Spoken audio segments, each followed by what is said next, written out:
అర్థాలు చెప్పే పదం పేరు శివం. కనుక శివం కోసం నమస్కరిస్తున్నారు, ఆ శివునికి నమస్కరిస్తున్నారు. శివునికై నమస్కారం అనగానే శివమునకై శివునకై. శివమునకై అంటే శుభమునకై, శాంతికై, శుద్ధతకై, క్షేమమునకై, శుభము శాంతము క్షేమము స్వరూపం కలిగిన శివునికి నమస్కారం. ఈ రెండు కలిపితే ఏమవ్వాలి? శివాయ అయ్యింది. ఇప్పుడు చెప్పిన నమః కలపండి, నమ శివాయ అయింది. ఇదయ్యా పంచాక్షరి మంత్ర విశేషము అన్నాడు.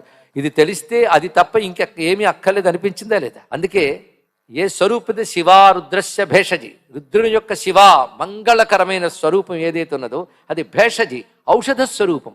ఔషధం ఎలాగైతే మనల్ని బాధలు పోగొడుతుందో ఆ మంగళకరమైన స్వరూపం కూడా మన యొక్క ఆర్తిని తాపత్రయాల్ని పోగొడుతుంది. కనుక ఆ పరమేశ్వరుణ్ణి శివరూపంతో నమస్కరిస్తున్నాం. కానీ ఎన్ని చెప్పు, రుద్రుణ్ణి శివం కోసం ప్రార్థించడమే రుద్రం.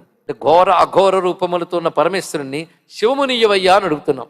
ఈ శివశబ్దానికి అర్థం కూడా సాపేక్షం అండి. సాపేక్షం అంటే రిలేటివ్. శుభం అనే మాటకు అనేక రకాల అర్థాలు ఉంటాయి. మొన్ననే చెప్పుకున్నాం, నేను శుభంగా పెళ్లి చేసుకుంటున్నానంటే అనుభవజ్ఞుడు అన్నాడు, ఇప్పటికి అలాగే అనుకోనైనా అని. అప్పటికి శుభం కోసం అనుకుంటున్నా, తర్వాత తెలుస్తుందిలే అన్నాడు. ఇక్కడ ఇలాగా శుభం సాపేక్ష శబ్దం.